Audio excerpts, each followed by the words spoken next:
دینی بھائیوں، جیسا کہ میں نے بتایا کہ تعمیر ملک و ملت کانفرنس کا یہ پہلا دن اور اس کی دوسری نشست ہے۔ پہلی نشست کے اندر ہماری جماعت کے دو محترم اور موقر فاضل خطبائے کرام کے گراں قدر خطابات ہوئے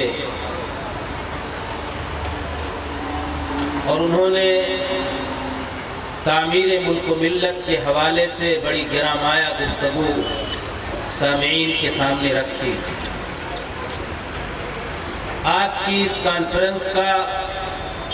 جو مرکزی عنوان ہے، یہ وقت کا بہت حساس، سینسیٹیو اور موجودہ حالات کا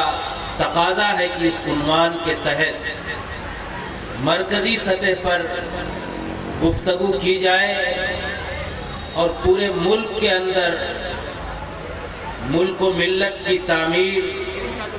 اور ترقی اور اس کے بقا کے حوالے سے اور اس کی خوبصورتی کے تحفظ کے حوالے سے گفتگو کی جائے اور ایوانوں تک یہ آواز پہنچائی جائے۔ میں اس اہم ترین عنوان پر کانفرنس منعقد کرنے کی وجہ سے آج کی اس کانفرنس کے روح رواں مدرسہ رحمانیہ جمعیت اہل حدیث ٹرسٹ کے سرپرست حضرت مولانا جلال الدین صاحب گوینڈی حفظہ اللہ کو دل کی گہرائیوں سے مبارکباد پیش کرتا ہوں کہ انہوں نے وقت کے عین تقاضے کے مطابق اس اہم ترین دو روزہ عظیم الشان تعمیر ملک و ملت کانفرنس کا انعقاد اور اہتمام کیا۔ اللہ رب العالمین ان کے رفقائے کار اور جملہ اساتذہ کرام اور معاونین کی کوششوں کو قبول فرمائے اور آج کی یہ کانفرنس اللہ رب العالمین ملک و ملت کے حق میں مفید سے مفید تر بنائے۔ دینی بھائیوں، جو میں نے کہا آپ کو بہت سارے خطابات ہمارے جید علماء کرام، کہنہ مشق تجربہ کار علماء کرام اور اسی طریقے سے میدان دعوت کے نوخیز علماء سے بھی آپ کو بہت ساری باتیں سننے کو ملیں گی، لیکن میں نے اس لیے یہ بات کہی، میں بحیثیت ناظم اجلاس، ناظم نشست دو تین باتیں 2 منٹ کے اندر کہنے کی کوشش کروں گا۔ یہ عنوان اپنے آپ میں بڑا اہم اور حساس ہے، وقت کا تقاضا ہے اور اس عنوان پہ مرکزی سطح پہ کسی مرکزی جگہ پہ کانفرنس منعقد کرنے کی بہت اہم ترین ضرورت ہے۔ اس کی وجہ یہ ہے کہ آج ملک کی باغ دور، ملک کی قیادت، ملک کی حکومت اور سیادت جن کے ہاتھوں میں ہے، اقتدار جن کے ہاتھوں میں ہے، ملک تعمیر کے راستے پر گامزن ہے یا تخریب کے راستے پر، آج ان کو اس سے کوئی سروکار نہیں رہا۔ اس ملک کی مذہبی رواداری، اس ملک کی گنگا جمنی تہذیب اور اس ملک کو آگے لے جانے کے لیے تمام ادیان و مذاہب کے لوگوں کا آپس میں مل جل کر کے رہنا، جو اس ملک کی سب سے بڑی خوبصورتی تھی اور اس ملک کا سب سے بڑا ترے امتیاز تھا اور اس کے لیے سرمایہ افتخار تھا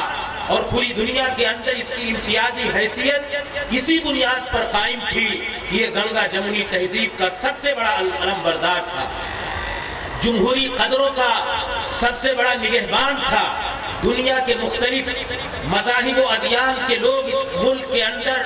اخوت و بھائی چارگی، آپس میں میل جول، محبت اخوت کے ساتھ اور رواداری کے ساتھ رہتے تھے، لیکن آج اسی ملک کے اندر ایک انسان کا خون، اس ملک کے ایک باشندے اور واسی کا خون ایک جانور سے زیادہ رخیص اور سستا ہو کر کے رہ گیا، جو اس بات کا اشاریہ ہے کہ یہ ملک تعمیر کے بجائے، ترقی کے بجائے، اقبال و عروج کے بجائے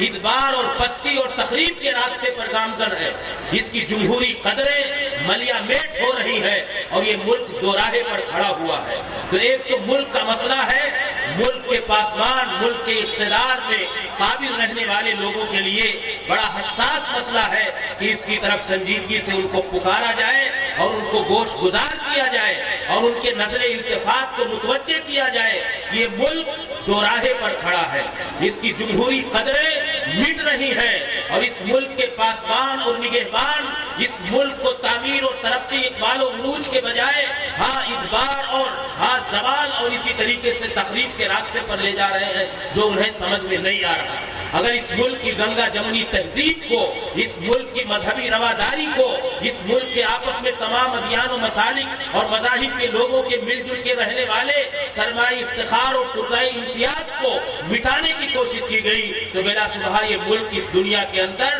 یہ جو چمک رہا ہے اور اس کی جو خوبیاں پوری دنیا کے اندر نمایاں تھی وہ اس دنیا کے اندر بدنام زمانہ ہو کر کے رہ جائے گا۔ اس لیے میرے بھائیو، ارباب اقتدار تک اس طرح کی کانفرنسوں کے ذریعے سے ملک کی تعمیر و ترقی کے حوالے سے بات کرنے کی ضرورت ہے، اور یہ اس لیے بات کی جا رہی ہے کہ ہندوستان کے مسلمان کو اس ملک سے دلی لگاؤ ہے، قلبی تعلق ہے، اور اس ملک کی تخریب اور بربادی کی وہ اچھی طرح سے دیکھتا اور محسوس کرتا ہے، اور اس کا یہ ضمیر گوارا نہیں کرتا کہ اس ملک کا ہندوستان کا مسلمان اپنی نگاہوں سے دیکھے کہ وہ تخریب اور بربادی کے راستے پر جائے۔ اس لیے جب جب ہندوستان کے اندر یہ مسائل آئے ہیں کہ ملک بربادی کے راستے پر جا رہا ہے، ملک تقسیم کے راستے پر جا رہا ہے، ملک ترقی اور اقبال کے بجائے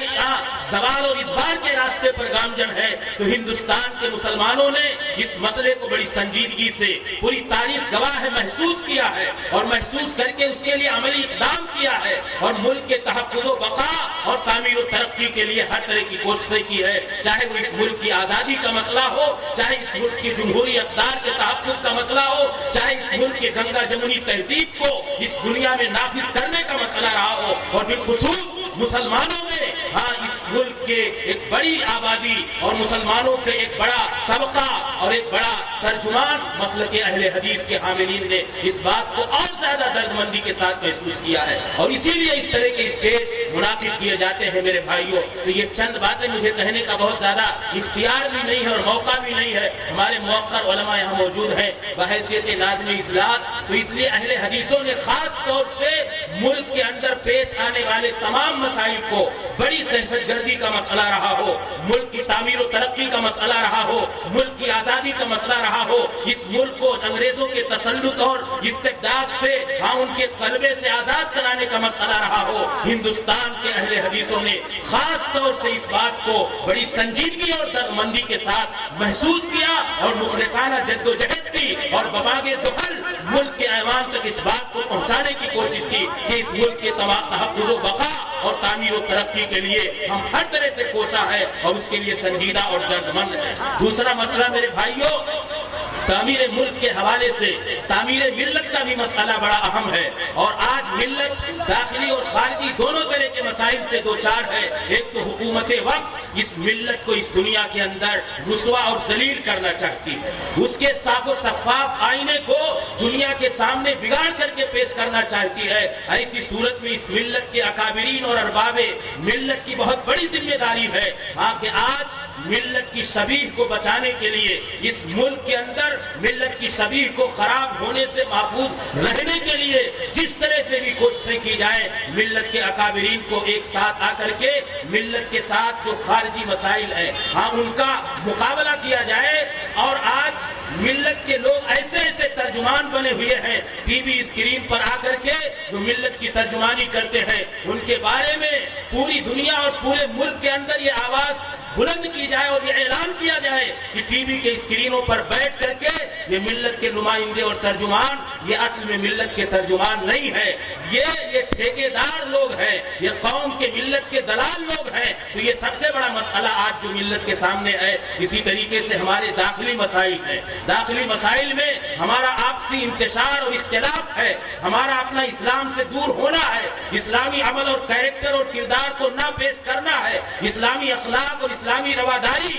اور نبی کائنات صلی اللہ علیہ وسلم کی سیرت مطہرہ سے ہٹ کر کے دنیا کے سامنے اسلام کی غلط شبیہ پیش کرنا ہے۔ میرے بھائیوں، داخلی اور خارجی دونوں چیلنجز کا ہمیں ڈٹ کر کے مقابلہ کرنا ہوگا اور بڑی درد مندی کے ساتھ اس طرح کے اسٹیج ملک کے گوشے گوشے اندر منعقد کر کے ملت کے مسائل کو حل کرنے کی کوشش کرنی ہوگی۔ بلا شبہ بہت سارے مسائل ہیں اور بہت ساری پریشانیاں ہیں، بہت سارے چیلنجز ہیں، ان کا حل بھی ہے۔ ارباب اقتدار سے گزارش ہے، علماء کرام سے گزارش ہے کہ اس طرح کے مسائل کو سنجیدگی سے محسوس کریں اور ان کے حل کا راستہ تلاش کریں۔ میرے بھائیوں، میں انہی چند باتوں پر ملک و ملت کی تعمیر کے عنوان پر منعقد ہونے والی کانفرنس کے حوالے سے چند جملوں پر اپنی بات پر اکتفا کرتا ہوں۔ اللہ رب العالمین سے دعا کرتا ہوں کہ اللہ رب العالمین ذمہ داران کانفرنس کو بہتر سے بہتر بدلہ عطا فرمائے اور اللہ کرے کہ یہ کانفرنس ملک و ملت کے حق میں ایک سنگ میل ثابت ہو۔